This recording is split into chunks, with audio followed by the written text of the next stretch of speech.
Um,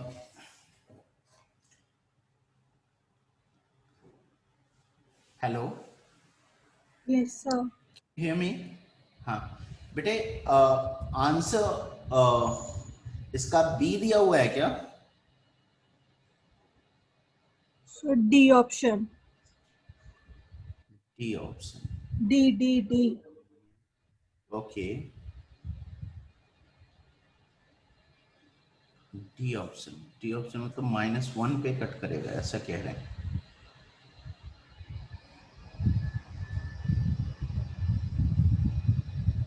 okay,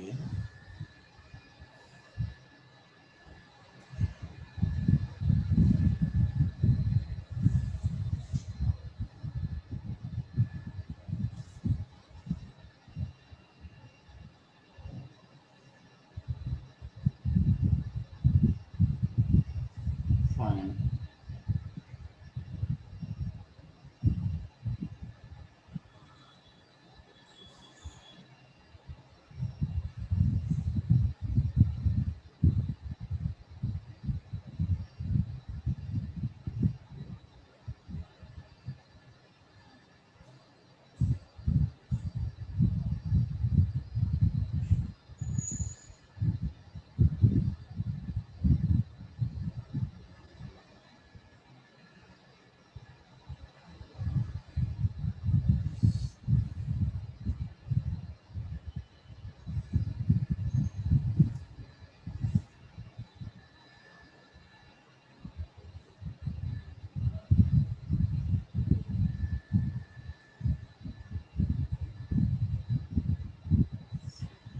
कुछ बात तो नहीं बनती दिख रही है.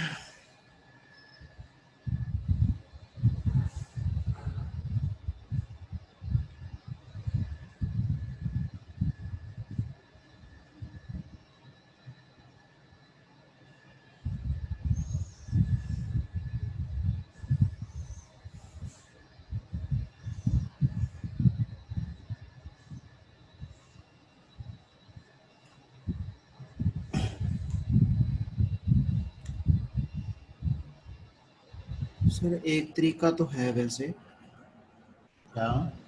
कि हम सर ए बी मतलब ए बी और ए सी का मैग्नीट्यूड लेके इस पॉइंट के कोऑर्डिनेट निकाल लें सेक्शन फार्मूला से, और कोऑर्डिनेट ज्योमेट्री के से दूसरा पॉइंट निकाल लें सर्कल पे. और उससे तो बेटे फिर ये निकलेगा ना, सर ये इससे और निकलेगा. फिर सर्कल की इक्वेशन का एक पॉइंट मालूम है हमें, और एक दूसरा निकालना है जो इस लाइन को कट करता है, तो मतलब आप कह रहे हो इसके इक्वेशन. निकाल के सर्कल के साथ सेटिस्फाई करा के और एक पॉइंट दूसरा पॉइंट निकालना बहुत है एक. लेंदी होगा बेटा, कुछ ना कुछ ज्योमेट्रिकल तरीका होगा, क्योंकि देखो ये एंगल भी हमें मालूम है, राइट? 60 डिग्री, तो ये वाला 30 डिग्री होगा.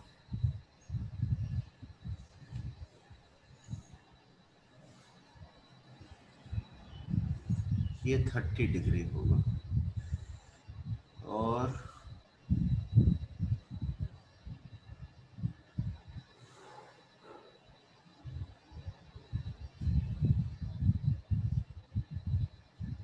सर अगर हम इस पॉइंट को z मान के रोटेशन थ्योरम से दोनों एंगल इक्वेट कर दें, ये हाँ ये हाँ अच्छा, ठीक है. तो जेड Z1 मान लेते हैं इसको. तो Z1 -e⁻i⁴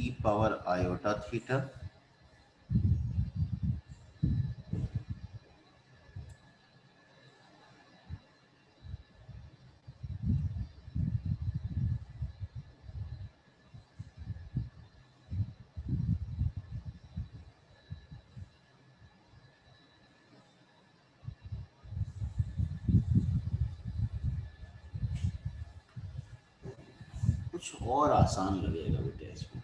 सॉल्यूशन देखो तो मुझे लगता है कुछ सीखने को मिलेगा इससे. सॉल्यूशन देखो इनका, कुछ अच्छा किया होगा.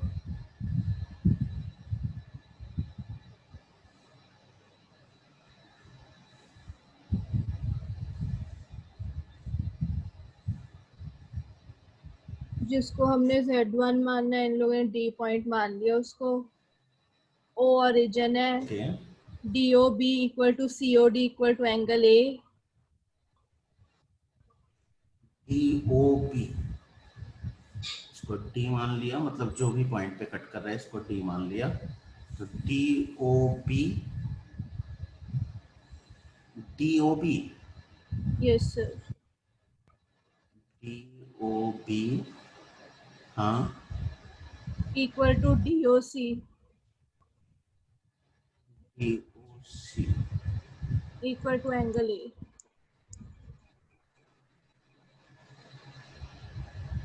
DOB और COD इक्वल कैसे हो सकते हैं? उन्हें तो हम तभी को लिखे अगर हमें पता होगी वो Z इक्वल टू -1 है। हाँ वही तो। नहीं कुछ तो होगा ना, एक सेकंड,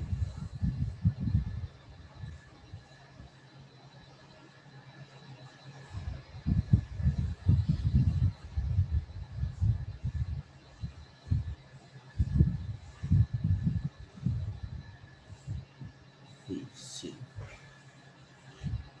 और हाँ सर इक्वल ही होंगे। लेते हैं A,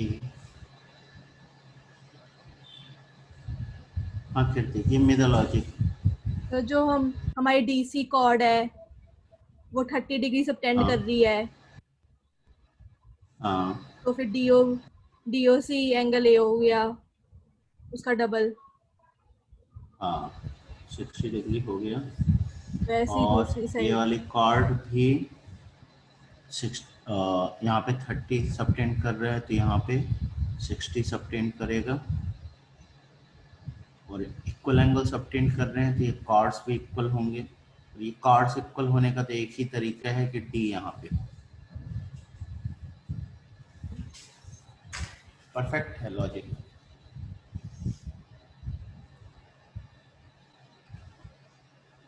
क्लियर है बच्चों? Yes sir. Yes sir. Yes बढ़िया सर। लॉजिक है। फिर आपने मेरे से पूछा है 57,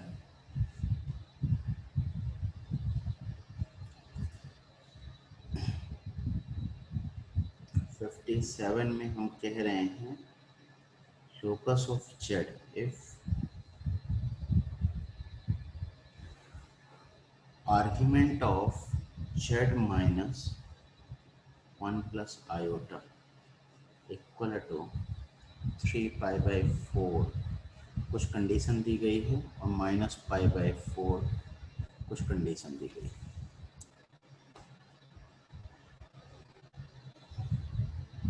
तो 1,1 पॉइंट ले लेते हैं, और यहाँ से 3 पाई बाय 4 यानी कि Z यहाँ कहीं होगा, और माइनस पाई बाय 4 जो ये कंडीशन सेटिस्फाई होगा। ये कहता है मॉडुलस Z लेस देन और equal to modulus Z minus 2, यानी Z की 0 से डिस्टेंस जो है वो कम है, Z की 2 से डिस्टेंस ज़्यादा है, तो इक्वलिटी के लिए Z इक्वल टू 1 की हम बात करेंगे, और इससे डिस्टेंस कम है यानी कि हम इधर की बात कर रहे हैं, और जब इसकी बात कर रहे हैं modulus Z greater than modulus Z minus 4, तो हम Z इक्वल टू 2 से ज़्यादा की बात कर रहे हैं, यानी कि इसके बियॉन्ड बात कर रहे हैं इसके, तब फिर ये आ रहा है, यानी कि बीच का पोर्शन मिसिंग होगा,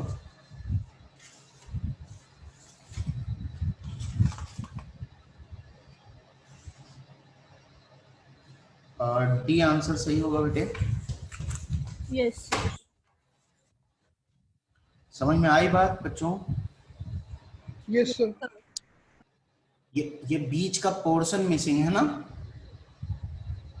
यस यस सर। सर। एक रे इधर और एक रे इधर, सेट ऑफ टू है, हो जाएगा। आगे बढ़े। Yes sir. Yes, sir. 58, 59, 61। Argument Z जो है वो -π/2 से π/2 के बीच में है। तो कह रहे हैं इनमें से कौन सा सही है।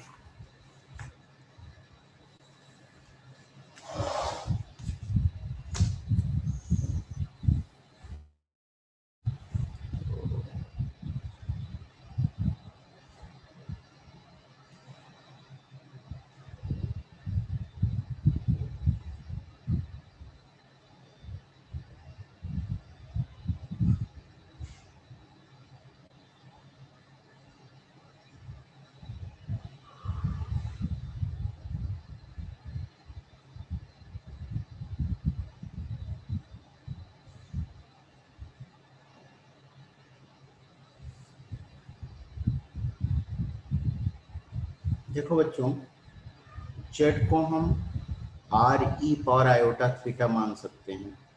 तो जेड कॉन्जुगेट, क्योंकि सब सारे में जेड माइनस जेड कॉन्जुगेट की बात की गई है, तो जेड कॉन्जुगेट हो जाएगा this, z minus z conjugate is going to be 2i r sin theta. ठीक है, z minus z conjugate modulus is going to be 2r modulus sin theta. तो एक तो बात पक्की है कि सी आंसर तो सही नहीं होगा।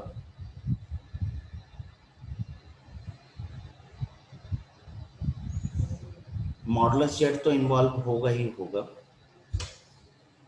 Yes, sir.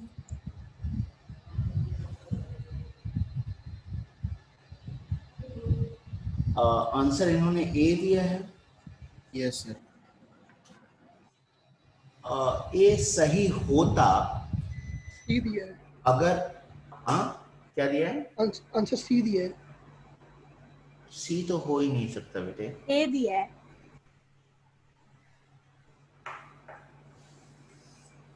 पहले कंफर्म कर लो क्या दिया है। ए A दिया दिया है, है, इसके sir. में बात। A दिया है, ए sir. दिया है, ए दिया है। ए में छोटी सी गलती है, और वो ये है कि argument Z minus argument Z conjugate पे मॉडुलस नहीं दिया है। अगर वो दिया होता तो ये तो सही हो जाएगा, वो तो तुम्हें भी दिख रहा होगा। Yes sir. Yes sir. Modulus इसलिए लगाना जरूरी है क्योंकि जेड अगर फोर्थ क्वाड्रेंट में हुआ तो argument Z minus argument Z conjugate जो है वो एक नेगेटिव नंबर आएगा। नेगेटिव कौन नंबर आएगा। Yes. Yes sir. Yes, sir. Right.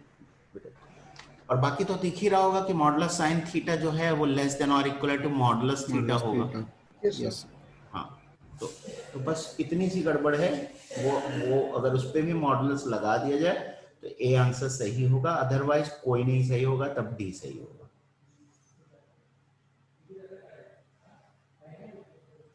और या फिर क्वेश्चन में ही चेंज कर दिया जाए कि आर्ग्यूमेंट जेड जो है वो 0 से π/2 के बीच में है, तब भी ये ठीक हो जाएगा। Yes sir. उसके बाद आपने पूछा 59।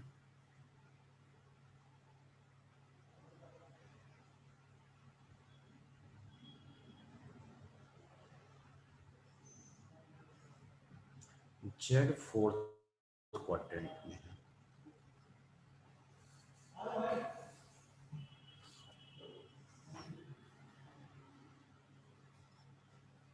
के जेड बाई के plus 1 plus 2 iota greater than √2 for all k belonging to r minus -1, ऐसा इन्होंने कहा।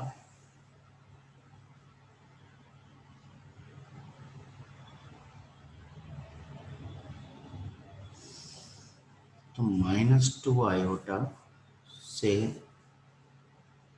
इसकी जो डिस्टेंस है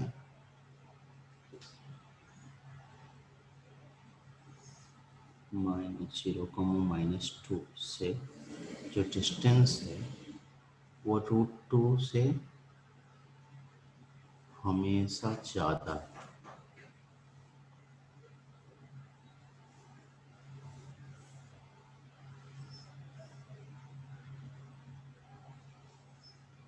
-2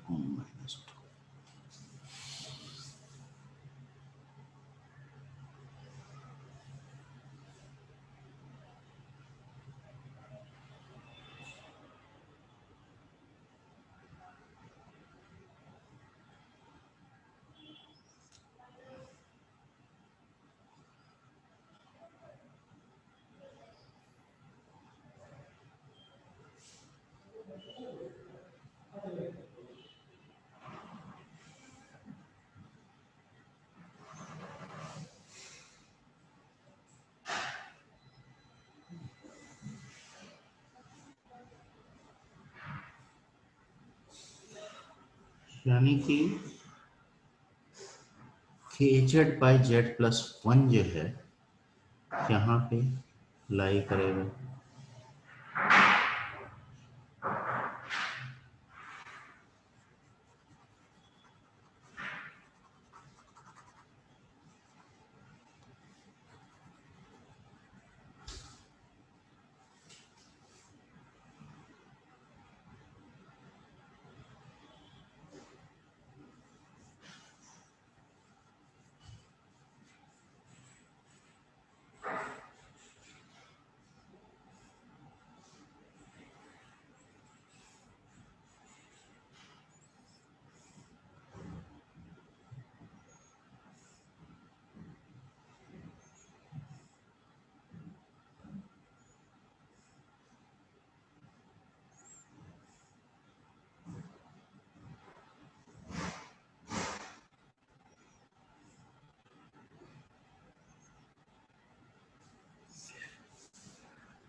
अच्छा, इसकी शक्ल देख के तो मेरे को लग रहा है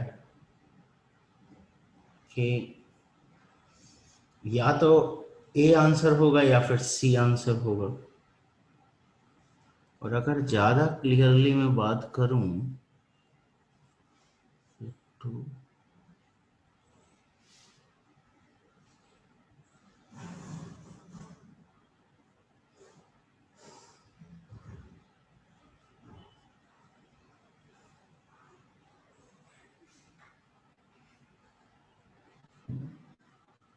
क्या बच्चों -π/4 to 0 दिया हुआ है। Yes yes sir. Sir.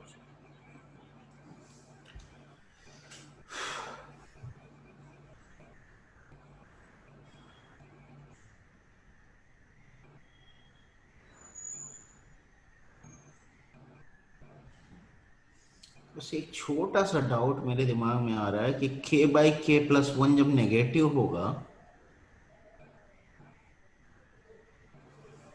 k/k+1 जब नेगेटिव होगा तो ये जो क्वांटिटी है ये क्वांटिटी तो पहुंच जाएगी सेकंड क्वाड्रेंट में। बात समझ में आ रही है बच्चों? Yes sir. और फिर सेकंड क्वाड्रेंट में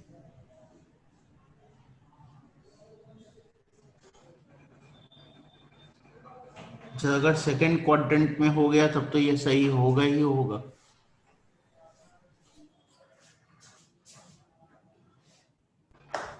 यस सर। क्या ये बात समझ में आ रही है बच्चों जो मैं यस कह सर। रहा हूँ?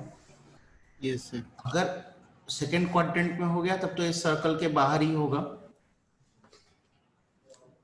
यस तब तो सर। कोई चक्कर ही नहीं है। तो यानी यस सर। k/k+1 अगर नेगेटिव हुआ then this is obviously true. अब k/k+1 अगर पॉजिटिव हुआ तब तो ये क्वांटिटी फोर्थ क्वाड्रेंट में ही होगी।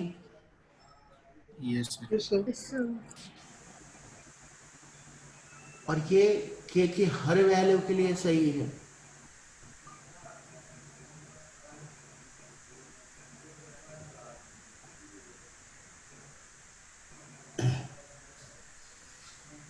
के की हर वैल्यू के लिए सही है।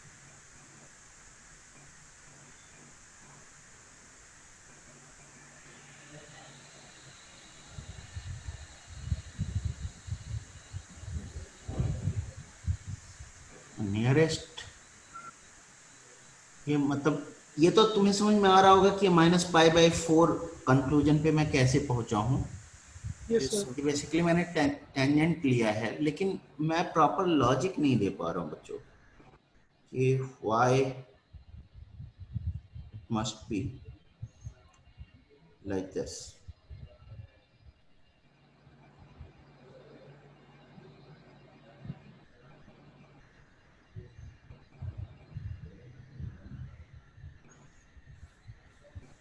Look at the solution. I don't have the solution, so you please look at that and tell me क्या कह रहे हैं।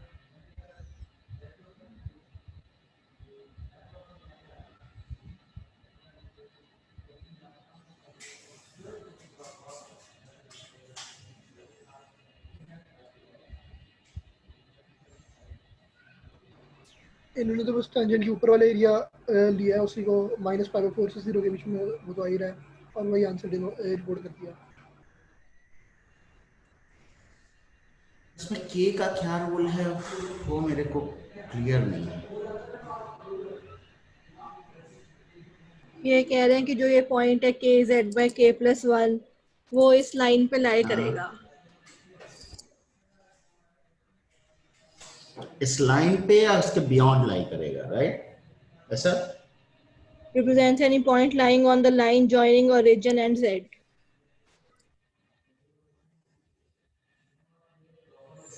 अच्छा, okay okay, kz, okay, this is making sense, +1 into 0 by k+1। तो बेसिकली ये 0 और z को k/1 के रेशियो में डिवाइड करता है,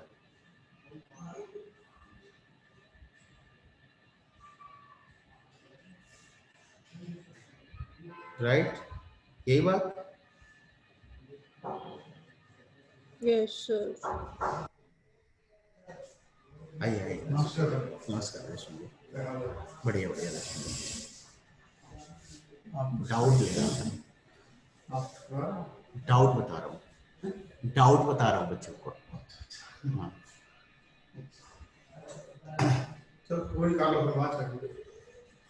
फोन पे मैं आपको बात कर लूँ, ठीक है? मैं अभी फ्री होके फिर आपको कॉल कर लेता हूँ, ठीक है रश्मि?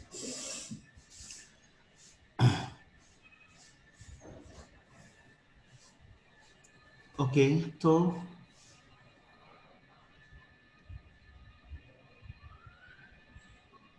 ठीक है, तो मतलब कुल मिला के सिंपल सी बात ये हुई बच्चों कि kz/k+1 जो है वो 0 और z को ज्वाइन करने वाली लाइन पे है।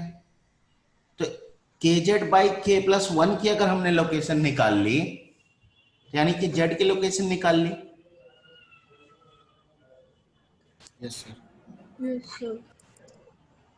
तो फिर कोई चक्कर नहीं है। तो यानी कि kz/z+1 मिनिमम जो हो सकता है वो यहाँ पे हो सकता है, और यहाँ पे भी हो नहीं सकता है, इसके थोड़ा बियॉन्ड होना पड़ेगा। तो ये टेंजेंशियल कंडीशन ठीक ही है। Yes, sir. Okay, sir.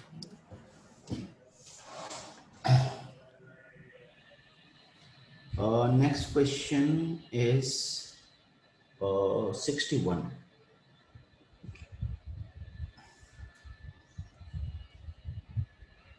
ये लिखा हुआ है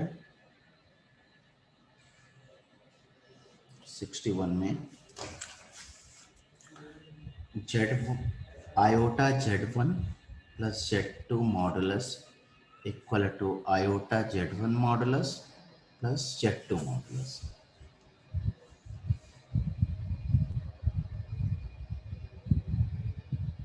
यानी कि ये बात पक्की है कि iota z1 and z2 are collinear, यानी iota z1 equal to lambda into z2।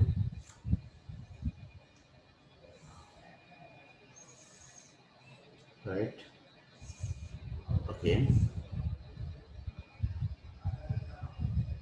And Z1 का मॉडुलस 3 है, Z2 का मॉडुलस 4 है, ओके। तो लैम्डा की वैल्यू जो होगी ये 4/3 होगी, नहीं 3/4, 3/4 होगी। क्या बच्चों ये क्लियर है? Yes sir. तो यानी कि Z1 equal to minus iota 3/4 Z2। अब क्या पूछ रहे हैं? अच्छा,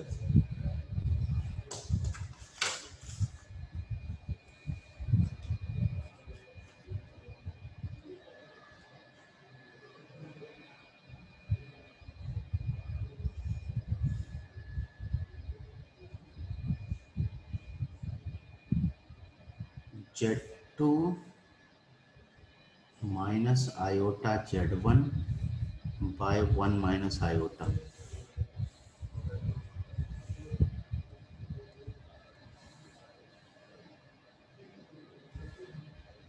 ये कहाँ पे होगा?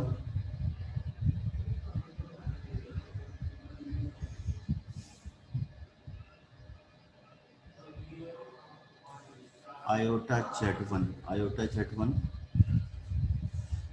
is going to be Z2 minus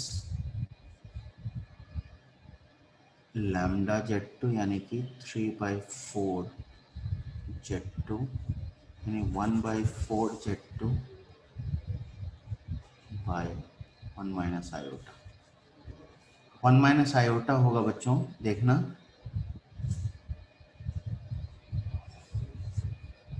√2 e power minus iota π/4 यानी कि 1/4 √2 Z2 e पावर आयोटा π/4। तो एक जो है वो 3 रेडियस के